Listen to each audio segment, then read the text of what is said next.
जय श्री विष्णु। भगवान विष्णु सबका मंगल करे। जय सनातनी के इस अंक में आज हम श्रवण करेंगे, जानेंगे माघ मास महात्म्य कथा अध्याय 11। यमदूत कहने लगे कि हे वैश्य, मनुष्य को सदैव शालिग्राम की शिला में तथा ब्रज या कीट गोमती चक्र में भगवान वासुदेव का पूजन करना चाहिए, क्योंकि सब पापों का नाश करने वाले, सब पुण्यों को देने वाले तथा मुक्ति प्रदान करने वाले भगवान विष्णु का इसमें निवास होता है। जो मनुष्य शालिग्राम की शिला या हरि चक्र में पूजन करता है वह अनेक मंत्रों का फल प्राप्त कर लेता है। जो फल देवताओं को निर्गुण ब्रह्म की उपासना में मिलता है, वही फल मनुष्य को भगवान शालिग्राम का पूजन करने से यमलोक को नहीं देखने देता है। भगवान को लक्ष्मी जी अथवा वैकुंठ में इतना आनंद नहीं आता है जितना शालिग्राम की शिला या चक्र में निवास करने में आता है। स्वर्ग कमल युक्त करोड़ों शिवलिंग के पूजन से इतना फल नहीं मिलता है जितना एक दिन शालिग्राम के पूजन से मिलता है।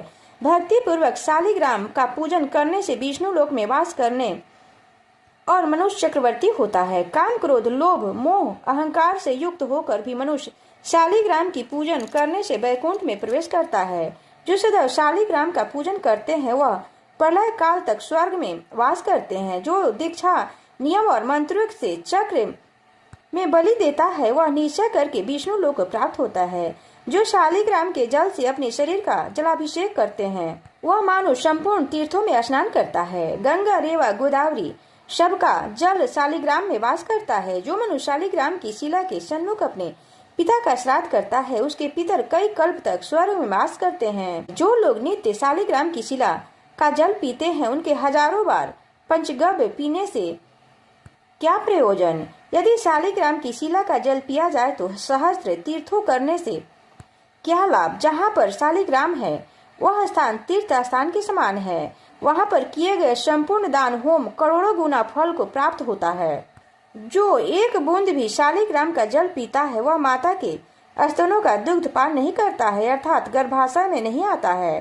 शालिग्राम शिला में जो कीड़े मकोड़े एवं कोष के अंतर पर मरते हैं वह भी वैकुंठ प्राप्त होते हैं। जो फल वन में तप करने से प्राप्त होता है वही फल भगवान को सदैव स्मरण करने से होता है। मोहवश अनेक प्रकार के घोर पाप को करने वाला मनुष्य भी भगवान को प्रणाम करने से नरक में नहीं जाता। संसार में जितने तीर्थ और पुण्य स्थान है भगवान के केवल नाम मात्र के कारण वह प्राप्त हो जाते हैं। इस तरह से माघ मास महात्म्य कथा का 11वां अध्याय पूर्ण हुआ। तो सब प्रेम से बोलो विष्णु भगवान की जय। अब कथा का 12वां अध्याय। यमदूत कहने लगा कि जो कोई प्रसंगवश भी एकादशी के व्रत को करता है वह दुखों को प्राप्त नहीं होता है। मास की दोनों एकादशियां भगवान पद्मनाथ के दिन है। जब मनुष्य इन दिनों में व्रत नहीं करता है उसके शरीर में पाप बने रहते हैं। हजारों अश्वमेध करोड़ों वाजपेयी यज्ञ एकादशी व्रत की 16वां कला के बराबर भी नहीं है।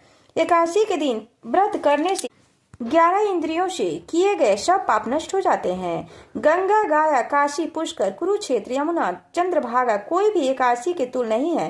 इस दिन व्रत करने से मनुष्य अनायास ही वैकुंठ लोक को प्राप्त करता है। एकादशी को व्रत और रात्रि जागरण करने से माता पिता और स्त्री के कुल की 10 पीढ़ियां उदार पाती है और वह पीताम्बरधारी होकर भगवान के निकट रहते हैं। बाल, युवा और वृद्ध शव तथा पापी भी व्रत करने से नरक में नहीं जाते। यमदूत कहता है कि हे वैश्य, मैं सूक्ष्म में तुमसे नरक से बचने का धर्म कहता हूँ। मन, क्रम और वचन से प्राणी मात्र का दोह न करना, इंद्रियों को वश में रखना, दान देना, भगवान की सेवा करना, नियम पूर्वक वर्णाश्रम धर्म का पालन करना, इन कर्मों को करने से मनुष्य नरक से बचा रहता है। स्वर्ग प्राप्त करने की इच्छा से मनुष्य गरीबी भी हो तो भी जूता, छतरी, अन्न, धन, जल कुछ न कुछ दान देता रहे।